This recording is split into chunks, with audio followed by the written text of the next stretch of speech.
Hi, everyone. I'm Steve here with Jake Covert. Jake is working with us at Parkway Athletic Club in Reno, Athletic Club South, and he is a chiropractor. So he's moved his practice in there. And so thanks for being here, Jake. Hey, thanks for having me. Appreciate it.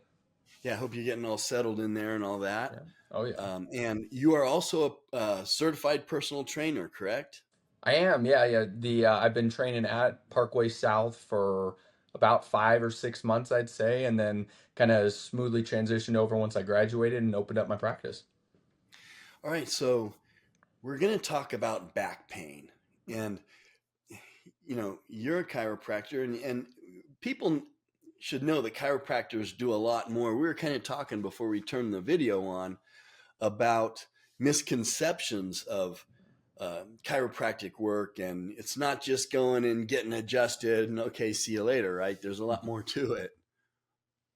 Yeah, no, definitely. And a lot of people, it becomes kind of a routine where they come in, they'll get adjusted, and a lot of people kind of going off the misconceptions that you say. They'll say, "Oh, I need an alignment or something around those lines." When in reality, like what spinal manipulation is you're putting about 1 to 3 millimeters of movement into a joint, essentially. And after you put that movement in the joint, you're essentially bringing that joint back to its normal physiological function, and there's a whole mechanoreceptor pathway essentially where it decreases pain and immediately increases range of motion, so you're not actually moving bone, so to speak, like people kind of make it out to be. You're just restoring function and motion essentially. Okay, so let's say someone comes into the gym and they strain their lower back. Okay, so talk a little bit about, now they're, my back, talk a little bit about from your experience as a personal trainer and now a chiropractor, what can cause that? And then we'll kind of get into the different things that you can do to fix that. So, what's the first thing that you should do when this happens? And what could cause that? A lower back injury? I think one of the most common things that I see personally, clinically, especially with lower back injuries in the gym, is improper one, core stability, and one, being able to have that kind of mind muscle connection of being able to activate your core properly during a movement and properly bracing as well, so to speak. Because being able to brace your core, it's a fundamental movement essentially that you need in every single movement. You're bracing in everything that you do, you just are kind of mindlessly doing it. But once you start increasing that load, increasing those different kinds of exercises, if you can't mindfully do that, you're going to end up straining your lower back because you're going to be compensating without the muscles essentially. And chiropractically, chiropractic is actually one of the only techniques that are indicated for acute care essentially. So right after an injury happens, an adjustment, as long as it's not like there's not a fracture or any other cases going on, spinal manipulation is indicated for acute conditions essentially. So if someone does strain their lower back like that, getting adjusted can actually immensely help right out of the gate immediately of just decreasing pain. But I would also say movement is healing. Any sort of movement. Obviously, you'll need to rest in that kind of shorter stage right after you get injured, because those first 1 to 3 days you have increased inflammation, and your body needs to take its course essentially. But movement is healing after that, especially when I'm with patients. If I have them say a week or two after a strain, I like to introduce, I'll give them like pelvic tilting or any sort of just anything to introduce movement into the affected muscle, because once you can get more blood flowing in the area, the muscle will start healing itself and kind of taking the course from there. So you just talked about moving the pelvic region, and you started off right about something that's going to help prevent issues by keeping your core strong and healthy, right? So for our listeners out there, what do you mean by core? You mean abdominal muscles, obliques, lower back? Explain core and how to, or ways that you can keep it strong. Yeah, I would say that there's a lot of ways that you can, people start at all different phases essentially, but where I like to start with my patients and just core is just practicing bracing. So kind of a technique that I'll go through is I'll have everyone put their hands kind of like right on the front of their pelvic bones, and then you'll kind of flex your core and brace, and you'll feel your pelvis and lower half essentially rise up a little bit. And that's kind of like you getting that mind muscle connection of, hey, my core is activated, my core is working, and I'm knowing what this is feeling like and how to do this kind of a movement. And so I'll start with just breathing techniques, honestly, from the very start, if it's as fundamental as that needs to be, and just being able to properly breathe, not focusing on too much of that chest expansion as you're starting to breathe, and being able to just control the core independently of the rest of your body essentially. And then from there, I like to, obviously, the McGill Big Three is a big kind of foundational movement that you can go through.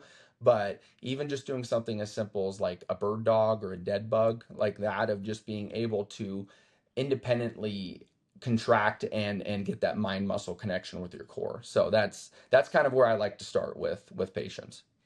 Okay, describe those exercises so people Mhm. know what you're talking about. Sure. So for a dead bug, for example, you'll lie right on your back, and you'll have your arms and legs kind of out in front of you, and then you'll be kind of alternating from right to left, of your right arm going back, your left leg going down, and then bringing it back. And it's a foundational core stability movement to be able to properly brace, practice those breathing techniques as your body's moving, so that once you go to those heavier movements, that you're able to brace through the heavier lifts essentially properly.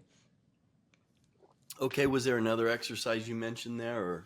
Yeah, yeah, the bird dogs as well. The bird dog is also another one where essentially you're it's the dead bug, but you're on your hands and knees. And so that one, you're gonna have your arms, you're gonna be in kind of a quadruped position. Yeah, exactly. And Quadruped your position. opposite leg. Yeah, exactly. Yeah, and being able, the biggest thing is slow and controlled movements, because if you can control that nice and slow through the entire movement, the better your core is bracing, the more stability that you're gaining in that movement essentially.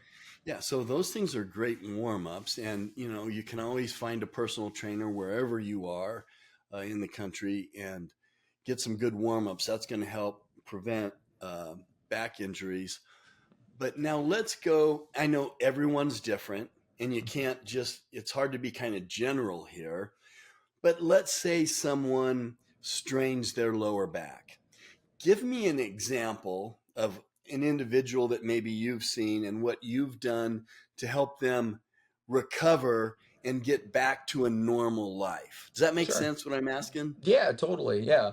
And I would say right out of the gate, if someone's hurt, going back to that, those pelvic tilting that I would say, because a lot of the time when people are in that horrible just initial phase of barely being able to move, if you can support yourself and start getting a little bit of that pelvic torsion essentially right there, getting a little bit of movement and blood flow, I found that helps a lot out of the gate. And then another exercise that I've also found to be very effective is just a simple prone press up essentially. So you hurt your back right at the gym, and then maybe you're resting it for a couple days, and then another way you'll be kind of on your stomach in a kind of a prone position, and kind of pressing your body up to the sky like that. And again, it's just another way to get some more movement in there, and kind of trying to reintroduce that normal movement patterns that you had maybe lost before. Hmm. Okay, and everyone's going to need different amount of rest and all that stuff because obviously everyone's different before they go back to their deadlifts, right?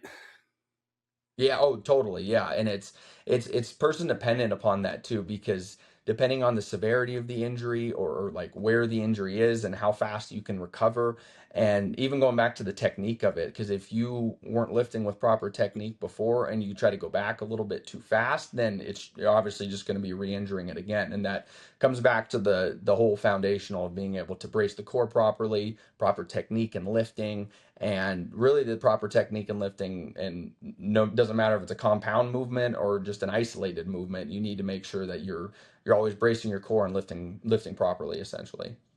Hmm. Yeah.